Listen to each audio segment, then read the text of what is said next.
Welcome to Grant's Rock Warehouse, and tonight we are live, and Davey Cretin is here. We're back doing the STYX series. Tonight we are looking at Kilroy was here from 1983, and the live album, Caught in the Act from 1984. We want to hear from you. Let's do it. Grant is changing the world one track at a time on Grant's Rock Warehouse. Holy crap, Cretin, how are you? Nice to see you. We are live. Can you hear me, or am I muted? No, I can hear you. Excellent. Okay. Yeah, it's all good. So we have we have 7 watching, but that doesn't mean anything. It'll, we can't compete with Sea Tranquility, though we don't compete with Sea Tranquility. But anyway, I appreciate everybody who is here, wanting to talk some STYX. So tonight's victims, we're looking at Kilroy was here from 1983 and Caught in the Act from 1984. And who better to discuss STYX than Davey Cretin from Cretin's Classics. Cretin Classics, yes. 100%. Davey, how are you? Nice to see you. I'm fine. Thanks for having me back again, Grant. Episode number 6 in the series. Look at this. We've got young Logan, who is channel hopping. Like a and bunny we've got rabbit. Sydney here. Awesome. Super. I appreciate both of you gentlemen are here. Chris is here and he's ready to get into it. Like I said, I appreciate everybody tuning in, because if you must be STYX fans if you are. So we have 15. It's going to keep going up. It's the Warehouse, for God's sakes. This should be a brutal episode. That's 100%. 100%, Jay. Yes. Turning Circles is the best deep track on this album. Oh, sorry, wrong show. Are you still on the Judas Priest show? What is happening with you? Wolfpack, nice to see you. Always good to talk STYX. Well, we're talking STYX tonight. Anyway, like I said, we're talking Kilroy's here 1983. This record, that's the 11th studio album by STYX, released February 22nd, 1983 by A&M. Obviously, we all know what it's about. It's a concept record. It's a rock opera, I guess, driven by Dennis DeYoung, and we've all watched the Behind the Music episode where JY and Tommy hate this record and badger it and belittle it, but they still were in it. I don't know. They still played on it. So we're going to talk about it a little bit. What can we say? This was mixed at Pumpkin Studios, recorded at Pumpkin Studios, and then this is one of the things. Now, I've talked about this before. When we went and started Cornerstone after Pieces of 8, we changed studios, we changed engineers, and a lot had changed. And my whole thing is that Cornerstone, Paradise Theater, and Kilroy all sound like, it all sounds the same. You could have taken all these tracks and mixed them all up. But is it a sound that I like? No, not particularly. But we're just going to talk about it. I'm going to turn it over to Mr. Cretin and get his thoughts about it and his rating out of 10. And everybody in the chat, eventually we will get to it. And I will want your rating out of 10 as well. So when I start the starting bell, listen. Oh, look at this. The Lizard King is here. Love some STYX. This might get ugly. I don't think it's going to get ugly. I'm not a fan of Kilroy. That's my friend Peter from Australia. Hey, is that your buddy Peter? Yep, my new friend Peter from Australia. He's got his own channel. He's got some pretty cool stuff. Glad you're here. Lizard King, I hope you've subscribed and everything. He said he watches you. He's a fan, so. All right, good. I didn't know I had any fans other than Logan, but hey, I'm flattered. All right, cool. Davey, let's turn it over to you. What's your thoughts on Kilroy? Okay, before we get into the individual songs, I'm just going to do some chart action and some facts. In Australia, speaking of Australia, it hit number 45 on the charts there. Canada, number 4. The year-end charts in Canada, number 22. The Dutch charts, 38. Germany charts, number 7. Year-end, number 35. In Norway, it hit number 3. Ooh. Sweden, number 6. The UK, 67. They never had a big profile there. And in America, it was a number 3 album, year-end, 24. This was certified platinum in Canada, 100,000 plus copies sold. And in the US, it was also platinum, 1 million+ records sold. Although some people think if it was recertified, it could be as high as 2.5 to 3 million copies. Like you said, it's a rock opera concept album in a world in the future where rock and roll is illegal. And Dennis DeYoung was a little bit of a prophet, because what happened? The PMRC 100%. and the Mothers Against Rock Music saying all records need stickers if they have quote unquote bad language on them. So he knew what was going on. I guess he looked into his crystal ball, or maybe Tommy's crystal ball, to see what was happening in the world at the time in the 80s. This is the last album of full new material from the quote unquote classic lineup. And the title is based on some World War II graffiti that the GIs used to tag where it said Kilroy was here.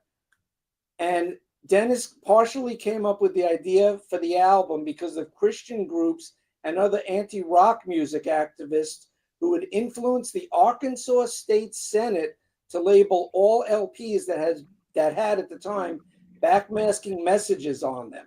So this included the Beatles, who I have on my shirt here today. I have my hat on.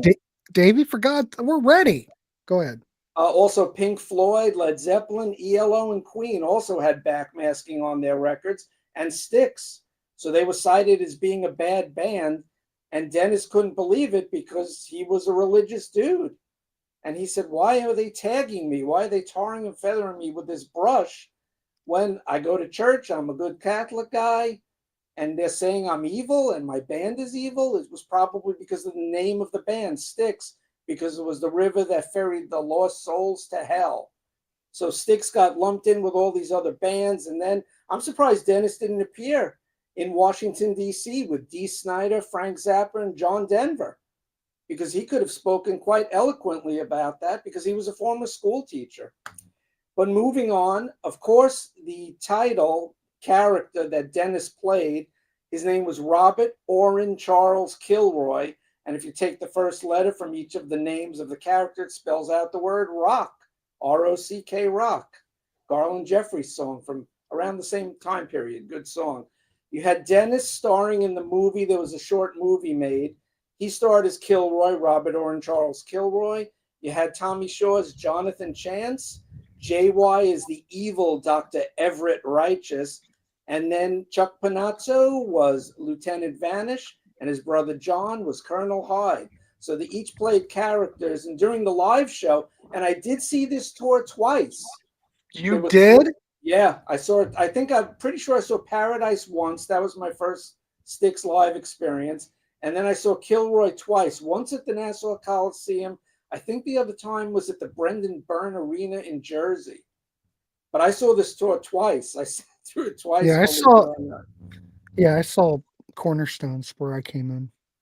But you never saw Kilroy? No, I was checked out by Kilroy.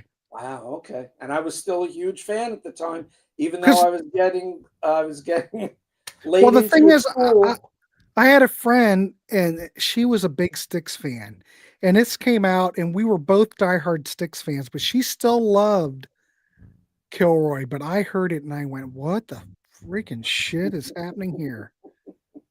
Because I'm going to let you talk about it first. I'll get to my whole sermon about it here, but go ahead. Keep going.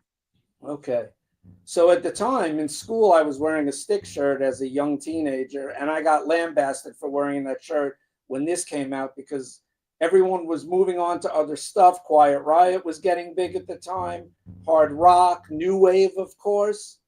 The new wave of British heavy metal, even though that really didn't hit America. Bands like Priest were breaking, Ozzy, Black Sabbath with Dio. So everyone was sort of getting heavier, and STYX moved on. There you go. And STYX moved on to this sort of new wave poppy type sound.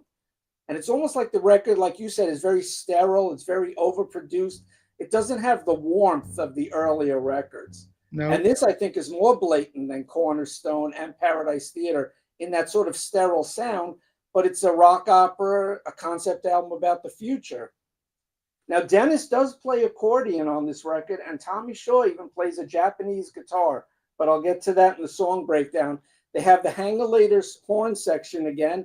and they even used solar power to record part of this album. Solar power. Yeah, but more about that Wow. later. The 3 singles were in February 83, Mr. Roboto, in April 83, Don't Let It End, in August 83, High Time. And it's telling that they were all Dennis DeYoung written songs. No Tommy Shaw singles from this record. Very interesting, but more on that later. So let's get to the individual song breakdown now. We start off with the 5.5 minute Mr. Roboto, written by Dennis, sung by Dennis. It hit number 40 in Australia, number 16 in Austria, number 1 in Canada. Interesting. Switzerland 4, UK 90. Ooh. US number 3, and the US mainstream rock chart at the time, number 3. Also Germany, number 8, number 29 in Japan, and in Zimbabwe, number 11. There's a single edit that's 4 minutes and 48 seconds, so it takes out 40 seconds of the song. The B-side was Snowblind from the previous record. STYX did not play this song for decades because the current lineup didn't like this song, and there are certain Dennis DeYoung songs they do not play. Babe is one of them. Don't Let It End is another one. And this song, until 2018, when all of a sudden at a STYX concert with James Young and Tommy Shaw in charge of the band, it appeared in the encore, and it was big news to the British press and on the internet. Oh my goodness, STYX are playing Mr. Roboto and Dennis isn't in the band. So this was big news. Meanwhile, Dennis was playing it all along because it was a huge hit for him. And this was also used in a car commercial back in the day, and it was a re-recorded version by, at the time, James Young and Dennis DeYoung had done a new version just for that car commercial back in the day. Now, this song is a gold single in Canada. It sold more than 50,000 copies. Gold in America, it sold more than 1 million copies as a single. This is a song I always liked, and I have a soft spot for it. And the opening lyrics in Japanese translate to, and I'm going to quote this, "Thank you very much, Mr. Roboto. Until the day we meet again. Thank you very much, Mr. Roboto. I want to know your secret," end quote. So I like the synthesized beginning. It has a hint, a little bit of prog, although maybe some would say Dennis's keyboard sound a little dated.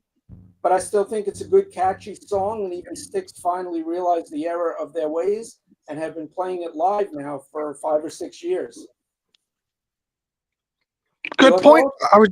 I was just going to say, Sydney, 100%. It does remind me of Devo. Dennis was trying to out Devo. I don't think necessarily that was. And you can't out Devo. I don't think you can. But my thoughts on this record? That's what you were asking, Davey? Yes. My thoughts on this record is when it came out, and I still hold that true, even though I can listen to this record. Well, this song. Oh, Roboto? Yeah, the song itself. Oh, I thought you want. Oh, sorry. No, just the song. That's fine. But at the time when it came out, I just thought, Jesus, really? But now I can listen to it. It's okay, but it's not classic STYX. It's, it's, I don't want to badmouth Dennis because I get it. He was doing what he was doing, and he had proven success with hits and singles. I get it. And his work that he's done on Frontiers, those 2 records he put out for Frontiers, are absolutely wonderful. So I am not bad mouthing Dennis. I just think it was the 80s. It was new wave. And I don't think STYX, beyond the whole concept thing and all that, I just don't think they knew where to fit. That when I hear Kilroy, I just hear a band that's just trying to find their place. Okay, we have a different opinion on it then. Well, of course I think there are worse albums. I don't really care for this record very much. Okay. I like the Tommy Shaw songs. Okay. I think Don't Let It End's brilliant. I think Don't Let It End's the best song on the album. Okay, I have a different favorite song, but let's move on. But I don't think the James Young song's any good. Go I ahead. think there, Go ahead. I think there are worse STYX albums to come and some better albums to come too. So check us out in future episodes, especially the next episode on the 90s. Ooh, what's going to happen then? But moving on, track number 2. Hey, Webb. 4.5-minute song by Tommy Shaw, written by him, sung by him, and the guitar solo was by him, called Cold War. I always thought this was a good Tommy Shaw rock song, stellar guitar solo on this song. And nobody ever talks about the song, but it's a good rockin', upbeat song. Maybe the keyboards, again, dated a little, but that was the sound of keyboards in the 80s. They had gone digital. It wasn't the analog sounds from the 70s. So they're a little maybe harsher in tone and on the ear, but I always liked this song. I'm going to talk more about the live version later when we get to Caught in the Act. What are your thoughts on Cold War? Nah, it's all right. I think the whole album's mediocre. There's nothing on here, Davey, that I'm going to give a shining review to other than Don't Let It End. Okay. Everything else is just half-baked. The songs aren't there. There's nothing really that memorable. The production's cold. This is a 5 out of 10 record, maybe 4 out of 10. Wow. And didn't No, Martin they were, think about it. They were at war. I don't know. But the thing is with this thing, you hear the whole side of Tommy and Jay, why how they couldn't stand doing this material. But then you listen to Dennis DeYoung with Pete on Sea of Tranquility, and Dennis didn't know what the hell was the problem. Everybody agreed they were democratic when they ran the band. Yep. Everybody was along for the ride. He doesn't know where all this backlash started. I think it's all about selling records, and for some reason they got to burr up their ass about Dennis DeYoung. But I still think that when I listen to this record, I think that STYX needed a break. Maybe they needed it. And I think Tommy Shaw said that too. Instead of going right in and doing Kilroy, they could have used another year off. So when I listen to this record, look, everybody, listen to the comments. This is what I hear. I hear a tired band with no songs, bad production, and that's it. Yeah, Dennis can pull a song out of his ass. Don't Let It End's beautiful. Probably would have worked better on Desert Moon. Oh, slogan. I like that point. What'd you say? Girls with Guns is 0 out of, well, I wouldn't give it a 0, but that's a whole other problem. So I think this is a tired band. I think Paradise Theater wore them out. They should not have done Kilroy. I'm with Tommy Shaw on this. They should have taken a break. This is how I see it. I'd give this record a 4 out of 10, ladies and gentlemen. I am worked up because when I heard this, Webb, I was truly disappointed. I was disappointed because I was a hardcore STYX fan and they let me down. I don't have a problem with Paradise Theater. I don't have a problem with Cornerstone, but they let me down and they've never recovered. Well, they kind of have. All right, I'm off my soapbox. Go ahead. You just went from a 5 to a 4. I'm going to a 4 because I'm pissed off now. Because when I was in high school, I wanted a good STYX album, and I got a piece of shit STYX album, and I'm still pissed off about it. Oh, boy. There you go. Okay, I'm going to move on to your favorite song from the record, Don't Let It End. I think Don't Let It End's great. Written by Dennis, sung by Dennis, Tommy Shaw does an excellent guitar solo on this song. Hit number 15 in Canada, number 9 on the Canadian Adult Contemporary charts, number 70 in Germany, number 56 in the UK, number 6 in America, and number 13 on the American Adult Contemporary charts. The year-end US charts, number 60. This was supposed to be the first single from the record, and then A&M suggested Mr. Roboto, and the band thought, well, it's kind of a weird song to put out as the first single. It was up to A&M. A&M picked that. Dennis didn't want that out. It was A&M that said that's a single. It's not Dennis's fault. But the band agreed and approved Roboto as the first single, and then this was the second single. So you got 2 Dennis singles in a row here. The band eventually agreed. I wrote down that I think this is a very good Dennis ballad. It's not overplayed like some of his other ballads. And the B-side of the single is Rockin' the Paradise. And we know this is your favorite song. What? This for This this song from album? the album. Yeah, Don't I Let It think End it's a is your good song. It doesn't sound it sounds good to me. I mean, it's in that Paradise Theater vein. It could have been on Cornerstone. I think it's good, Dennis. I think it's a good Dennis song. I don't get tired of listening to it. But I Okay, will so give you this, Davey. If yes. I hear Roboto, I don't turn it off. I just kind of listen to it at this point. But when I was younger, this really pissed me off when it came out. Well, Okay, look about it. You had the greatness of Grand Illusion. You had the greatness of Pieces of Eight. What a letdown. You well, you know? could say the same thing with Queen about moving from the game into hot space. A lot Do of you want me to fans, start on Queen? well, maybe for a Don't get me different series. going, Davey. You know how I feel about that. Though Well, I I'm a will big say fan this, of we the were just game. on the Judas Priest episode on the Contrarians, and someone brought up that damn Queen album, Hot Space, which I will go on record to say that Logan says don't start on Queen. I'm going, shut up, Logan. The last true Queen album was Hot Space because they weren't trying to be Queen. All the albums after, I don't mind the Works, but it's them going, oh shit, we fucked up. We've got to be Queen again. And they kept trying to do that ever since. And they were always they were a parody of themselves. What do you Unlike think about? I have to ask you, Innuendo. You don't like I Innuendo? trash. Oh, come on! It's a great album. They ended No, with a you're great album. deaf. I'm gonna mute you. Look, slogan. All right. I don't like Hot Space per se. I think side two's pretty decent. But it's Queen doing what they're doing. Now you can go on record saying, oh well. You can go on record saying, well, this is a Freddie album. Maybe so. But And everybody John went along for the ride. You look at Kilroy, the whole band went along for the ride. It was a group effort. Yes. Whether you like Hot Space or not, it wasn't Queen trying to be Queen. They were just doing what they were doing.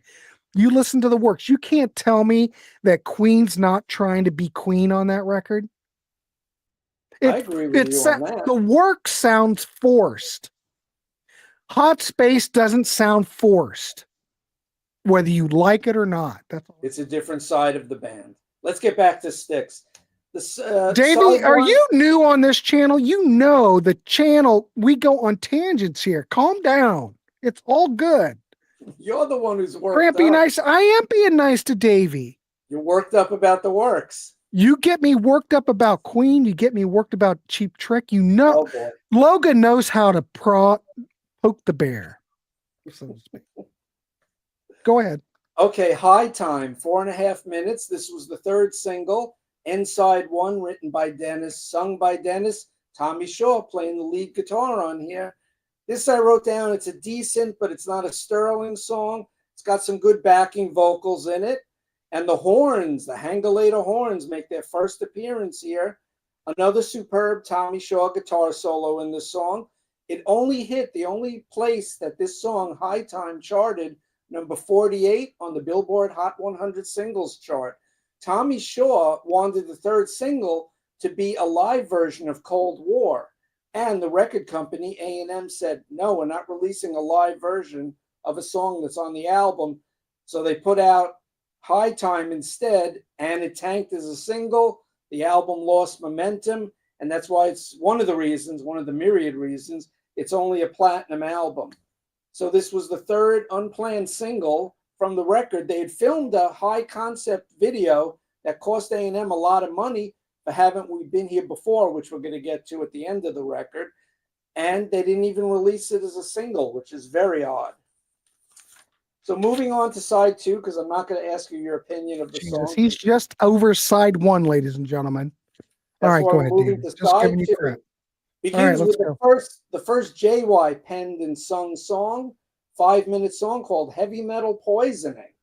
JY does the guitar solo here, and the keyboards definitely date this song, but JY, going with Dennis's premise and whole concept for the record here, this would become very prophetic with the whole DDY storyline, the Dennis storyline, and like I said earlier, censorship, the PMRC.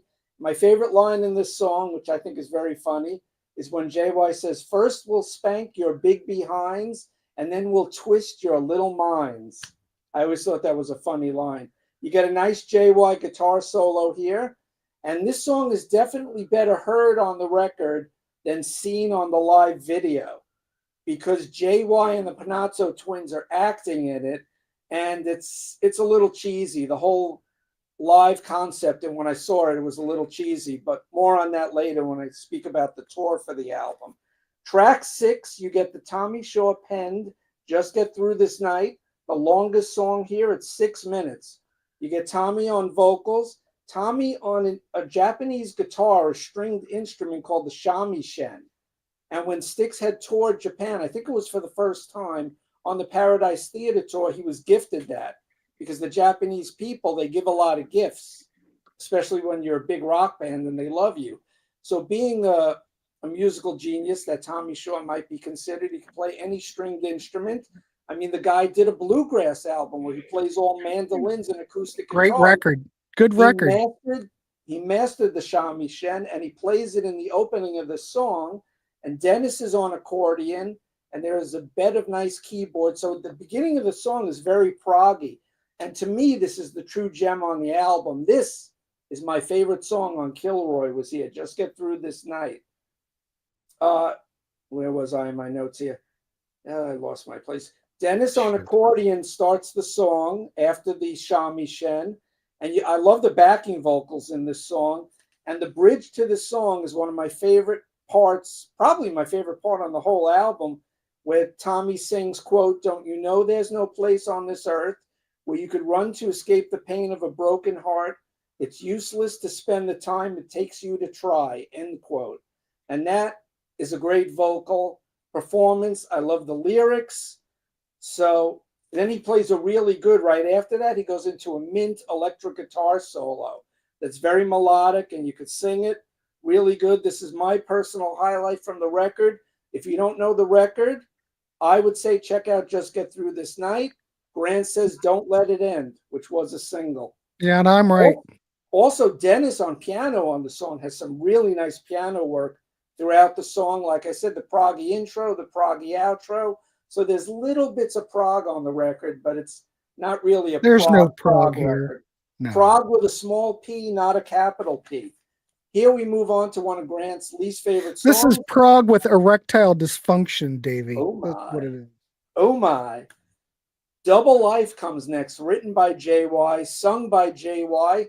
JY on guitar synth here. So the guitar sounds a little different here. Now, portions of this song, and I remember this, it doesn't say this on the internet, but I remember my vinyl copy and my CD saying that portions of this song were recorded using solar power, and it was called Solar Jenny 1 that was used to record this song. Now, back in the early 80s, solar power was all the rage. And where I lived in New York, the co-op I was in got solar powered panels on the roofs. And the mayor of New York at the time came down to Queens. Mayor's name was Abe Beam. And he was there. And I remember my late father saying that he got to shake the mayor's hand. And he said he was a little guy. He was really short. So those are my memories of what happened. You get some more proggy keys that are the intro and outro to the song. It's an okay song. It's definitely not a great JY song. It's no Midnight Ride, but I think it's better than Home Wrecker, but that's for the next episode. On the next to last song on the record, track 8, we go to a Tommy Shaw song, Haven't We Been Here Before?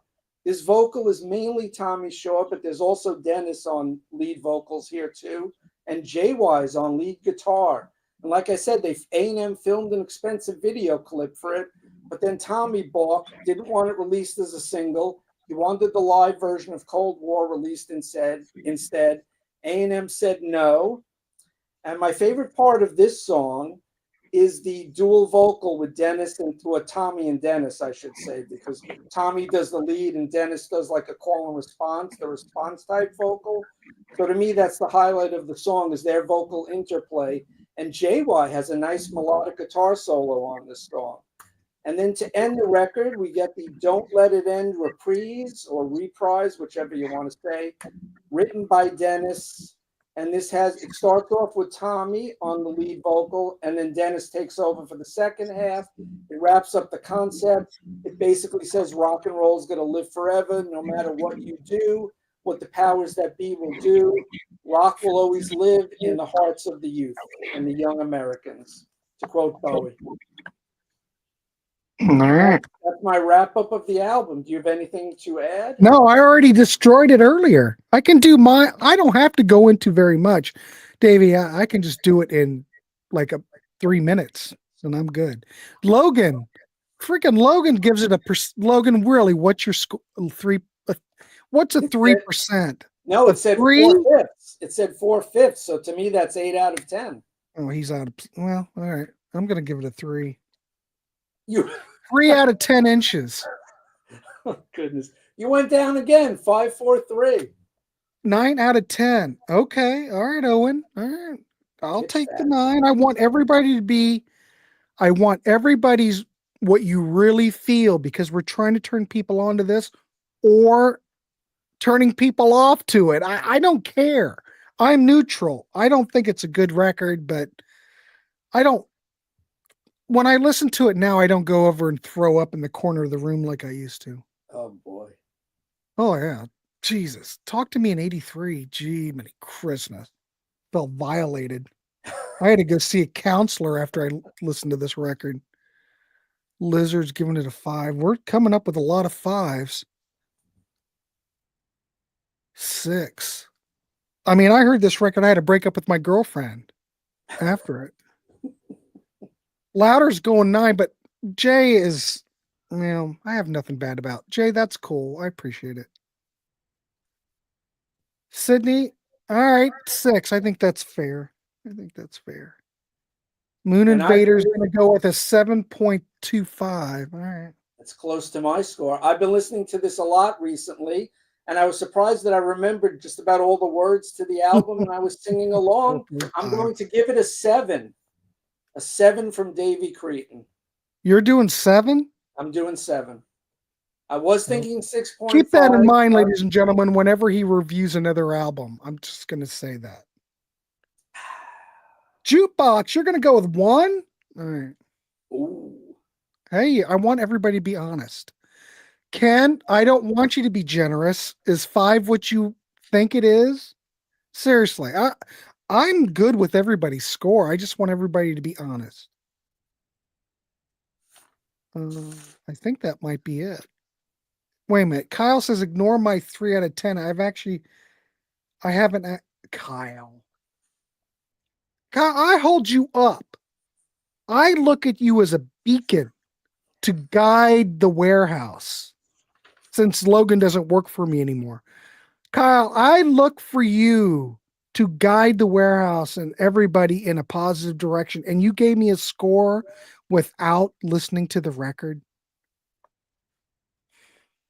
Oh, Kyle, what am I going to do?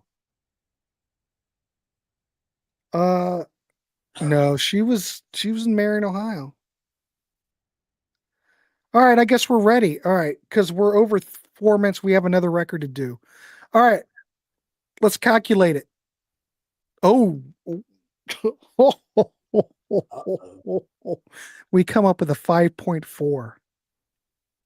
So I'm right in that ballpark. I gave it what did I give it, a 4? You went 5 to 4 to 3. So yeah, so I think I went with 4. I'll give it a 4. I'm on freelance. God, I thought you said you were freebasing. Jesus, Logan, you had me scared for a minute. That album smells like, let's quote Harv, that album smells like ass. Jesus, you're it's like that old Red Fox album. Kinda.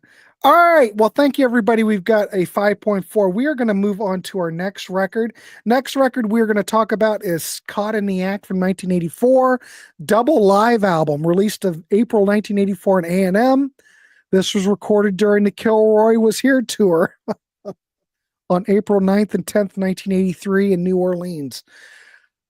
Same lineup as before, ladies and gentlemen. It's got one new studio track called Music Time that Tommy Shaw refused to play on, but he's in the video.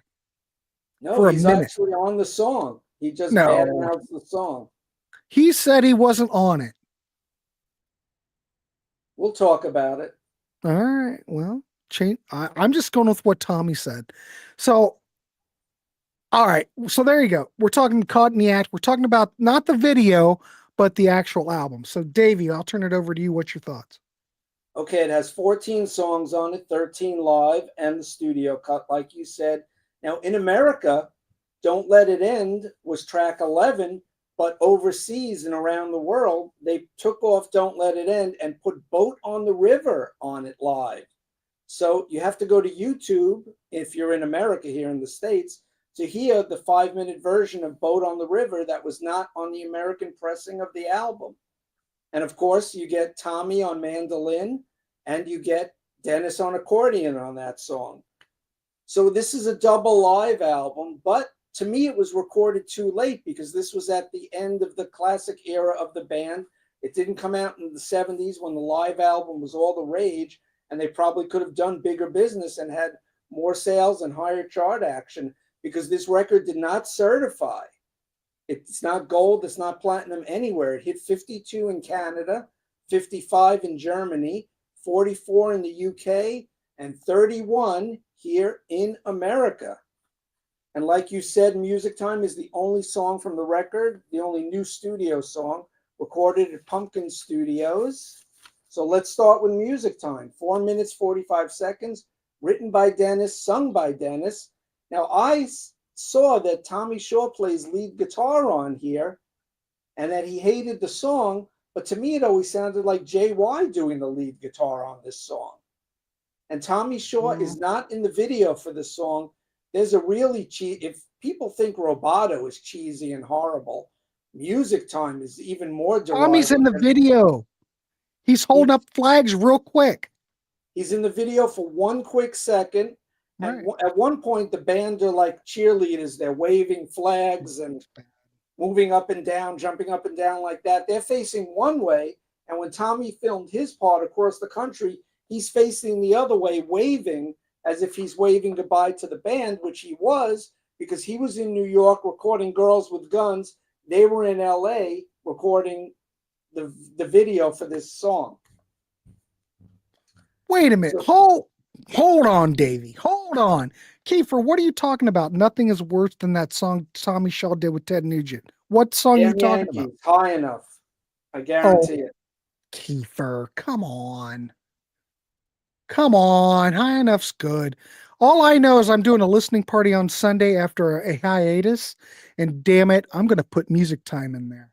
And I'm doing a 3-hour show. Damn it, we're going to play Music Time. So be ready, people. Okay. Yeah, what are you talking about, Kiefer? Jesus. All right. Anyway, go ahead. The B-side of the single was Heavy Metal Poisoning. The only chart action for this song. It hit number 40 on the US Billboard Hot 100. You get that those dated keyboard sounds from Dennis here. And the lyrics sound very trite and silly. And they're all acted out in this cheesy MTV music video featuring 4/5 of the band in different roles. And only Tommy Shaw for that one brief clip waving goodbye to the band. Now, although the lyrics and visuals now appear ridiculous, was Dennis DeYoung thinking on a higher plane, a higher level? Because if you think about it a little, this could be his comment on crass consumerism and commercialization in America and the whole consumer culture here, especially in the States.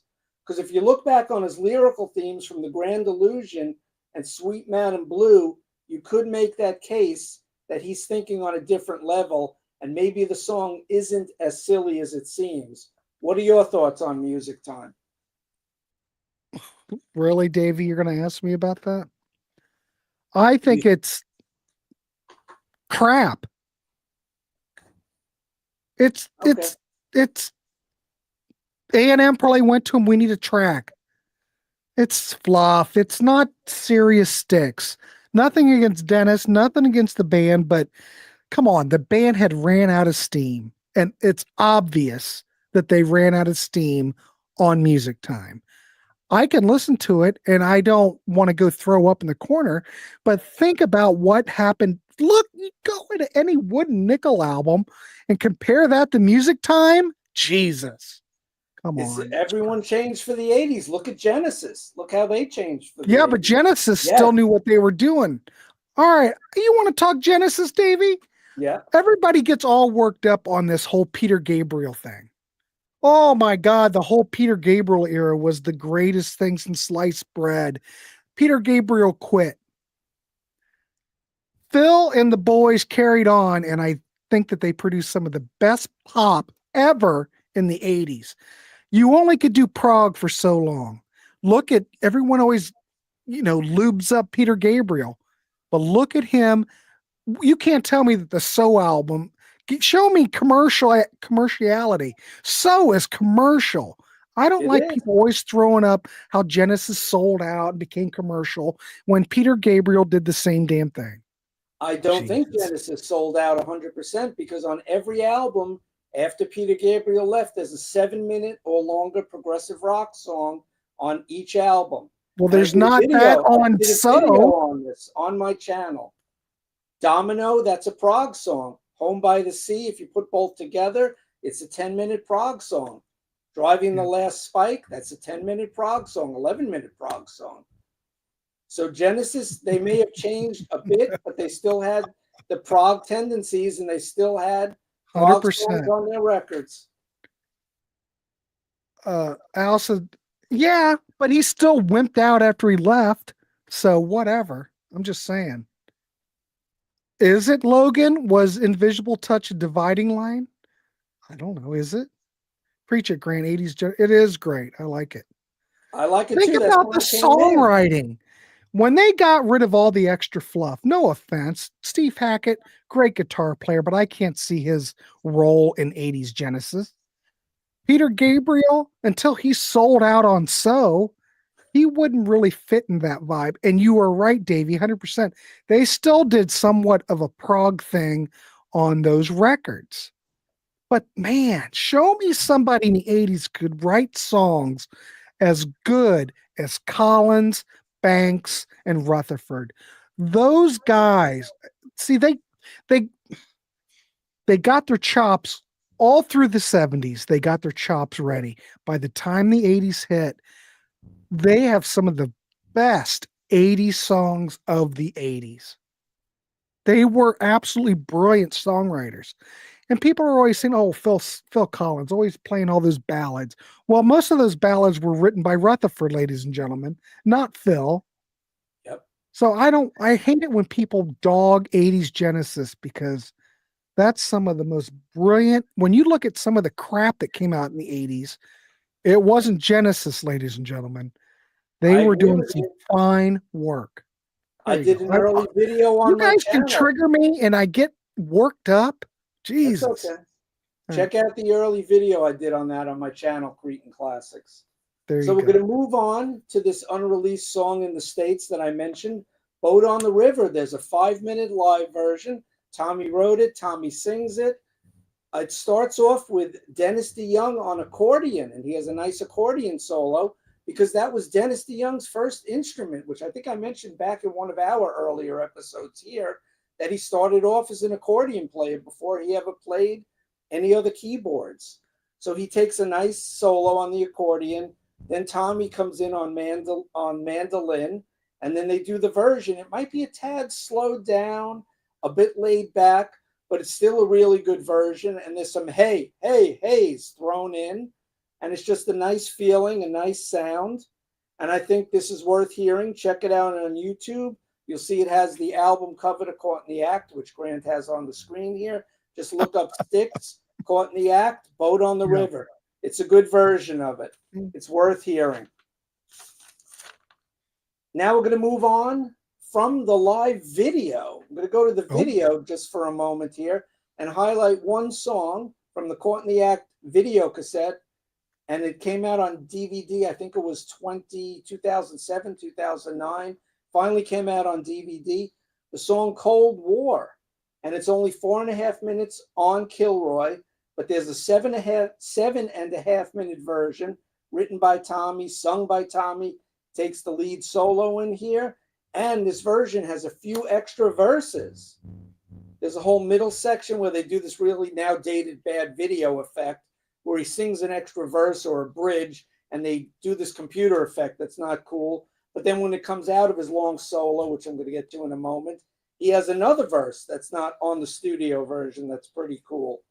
During his solo on the song, he goes into the crowd. Tommy goes into the crowd and people are grabbing him and he has a roadie there just hustling him along. And at one point, he even lays down on the laps of some girls who are freaking out that Tommy Shaw is playing the lead solo in the song and he's laying down on their laps. And then he gets up and he eventually gets back up on stage and does that other unreleased verse. So it's a really cool version of the song. And this is the version he probably wanted released as a single. And A&M said, no, we're not releasing this as a single. And then he eventually left the band because just musical differences. And probably all the people shouting in his ear, whispering in his ear, you should be a solo artist. You got the look, you've got the songs, you can make it, you can have a big splash as a solo career. And guess what? He did not have a big solo career. None of the guys in STYX did. They needed each other. They needed that band dynamic. Look at David Lee Roth. Once he left Van Halen, he had a couple of good big selling records, and then he eventually petered out. And that's what happened with the STYX guys in their solo careers. And one of the main reasons I think that Tommy left the band is because when they were touring the album, they were playing a festival in Texas with other bands like Ted Nugent, the aforementioned Ted Nugent, and everyone is giving these rocking performances, and Dennis wanted to do the stage play during the concert. And Tommy said, we can't go out there and do the stage play in front of a festival crowd with all these other bands like Sammy Hagar and Ted Nugent, whoever else was on the bill, these rocking acts. How can we go on stage and just have the music playing through the speakers, canned music, and do the spoken word stuff in front of a festival crowd? And Dennis said, this is my band, this is the way it's going to be. And that's what basically caused the breakup of the band, or the hiatus, we'll call it. Oh, it was a breakup. Well, the other guys in the band, Kiefer says Sammy Hagar and Ted Nugent aren't bands, Davey. Artists, bands, they had bands with them. They weren't up there singing by themselves. All I can say is they needed to take a break. I'm with Wolfpack 100%. Rather than doing solo stuff, they should have taken a nice break.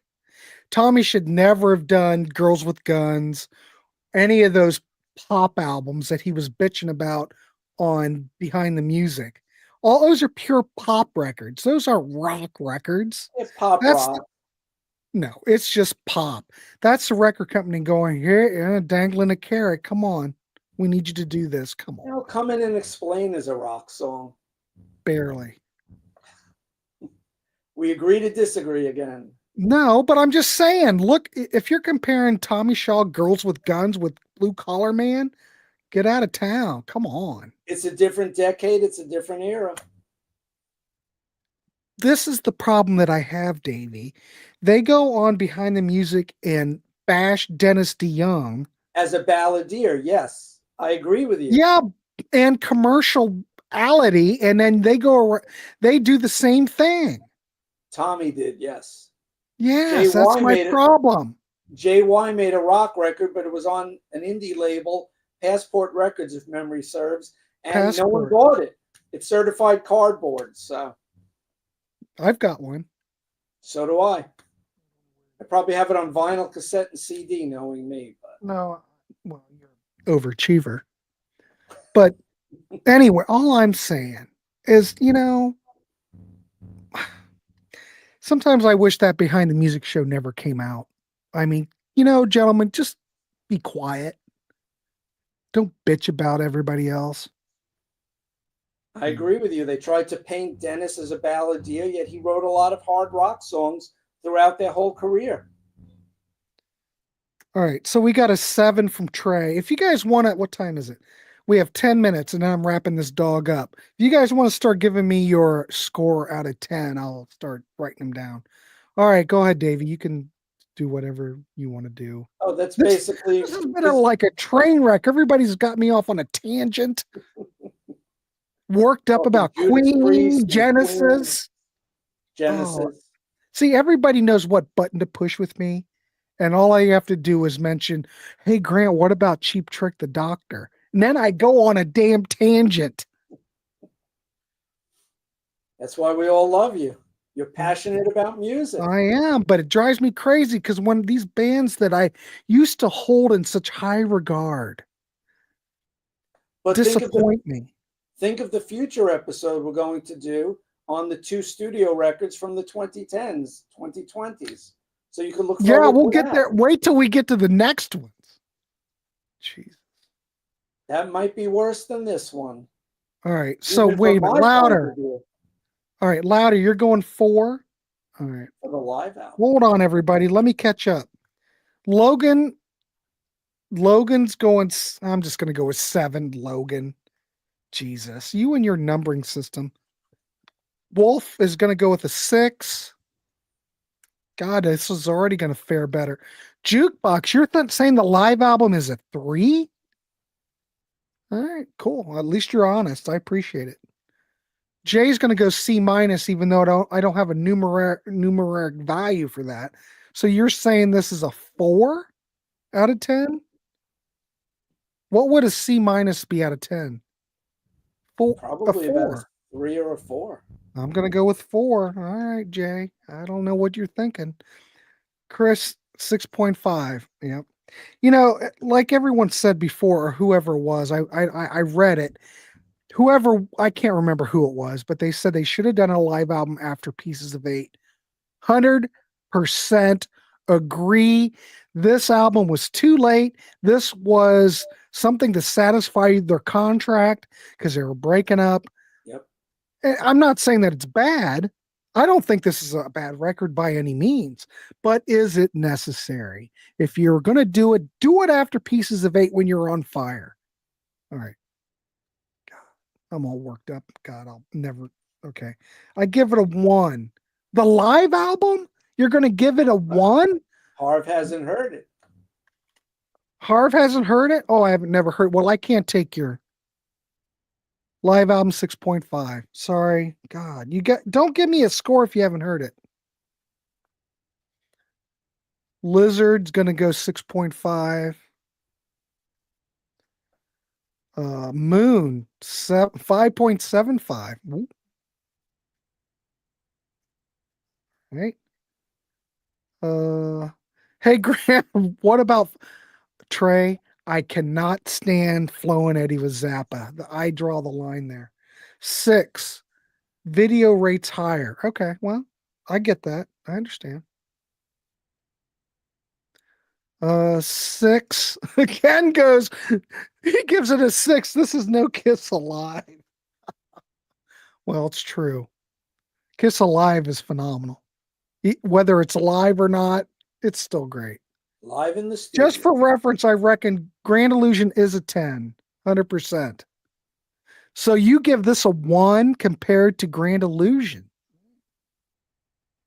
Slogan, C- is a passing grade. How can it be a 4? A 4 would be I don't know. I need a number. I'm not a mathematician, Sydney. Hey, Grant, didn't Martin give this a 0, this album? No, not the live album. He gave Kilroy a 0. He said it was horrible. Well, you're going to give this a 10 if that's your real score. If that's not your real score, Sydney, I'm not going to count it. Oh, Kiefer. This makes me laugh because that is a true statement. Sydney likes about this many bands, and you were 100% right. You are 100% right. Oh, that makes me laugh. All right. Martin Z. What about what are Martin zeros? Kilroy was Hysteria by here. Def Leppard. Hysteria and Kilroy. Those are the only ones that I know of. All right. Well, you're on. Be honest with me, Sydney. I'm not going to include you because you don't know it. Jukebox Cowboy. This town ain't big enough for the both of us.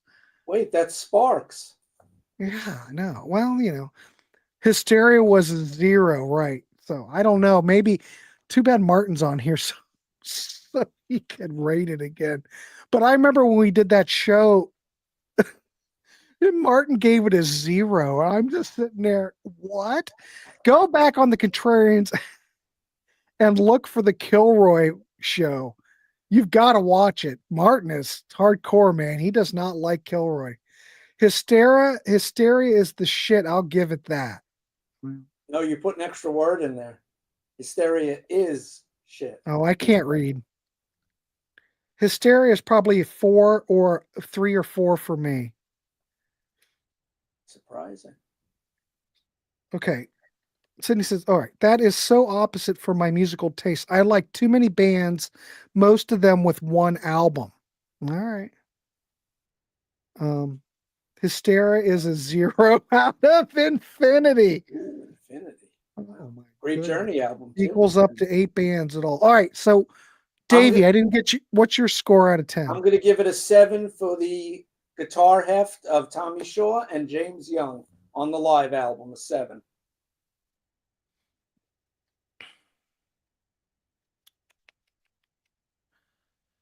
I would probably give it, I can see a 7.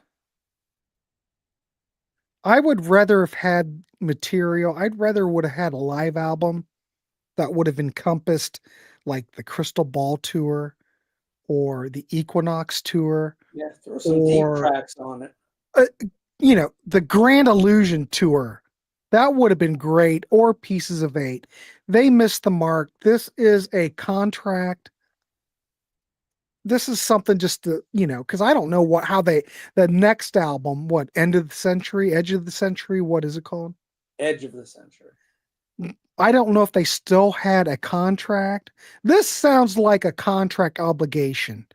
Let's do this and we're done. Okay. I think it's not bad. It's the timing's wrong. I could give this a 7. It's not bad at all. I mean, STYX live, I saw them and they were great. Sweet Man in Blue is great on this album. Kiefer, you are 100% right. That solo in Stone in Love is killer. Chris, good night. Chris, see ya. We're wrapping this dog up. So we come up with it. But Chris, wait. We want to calculate this. Oh, this didn't do much better. This got a 5.8.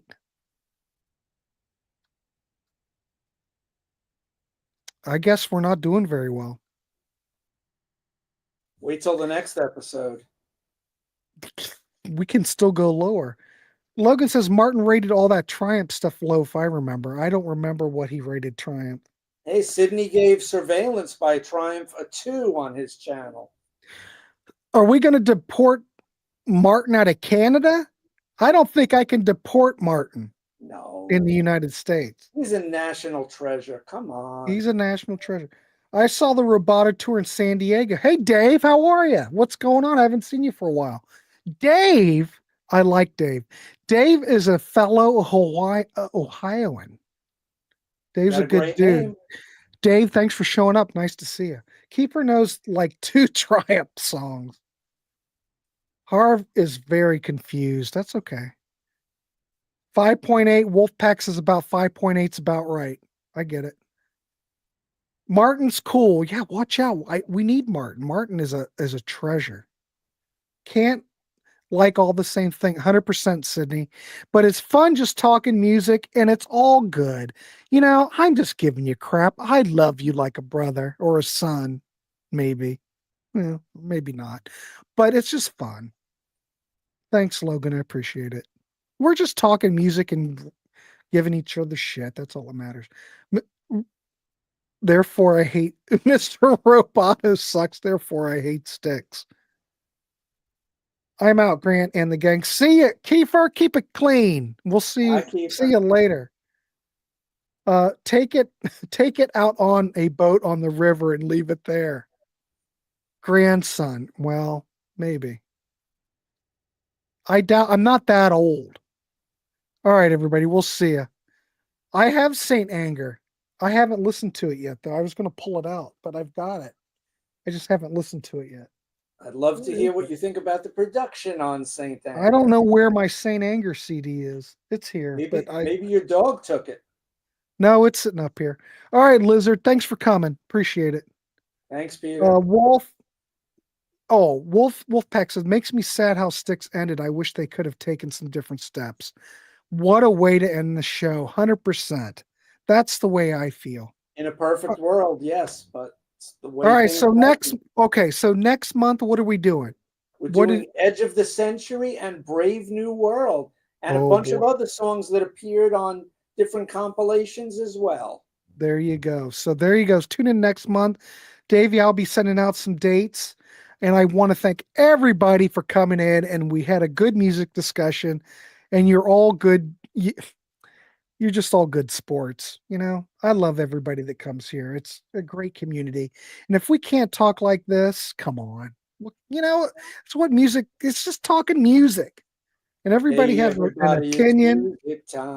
Everybody has an opinion, and you know, everything's good with me. If you like Kilroy, I'm good. If you like Tommy Shaw, Girls with Guns, I'm good. I'm disappointed in Tommy. That's all. He let you down. He let me down. He let me down. All right, everybody. We'll see you. Keep it clean. It's Monday. Jesus. Tomorrow we're doing a live show. Got another live show tomorrow in the Contrarians. Oh, we're doing debut album Smackdown. We are doing Stars battling the first Angel album. So two debuts. That'll be at 7:00. So there you go. Check that out tomorrow. All right, everybody. We'll see you. Davey, thanks. Everybody here. We'll see you on the next one. Take care, everyone. Bye-bye.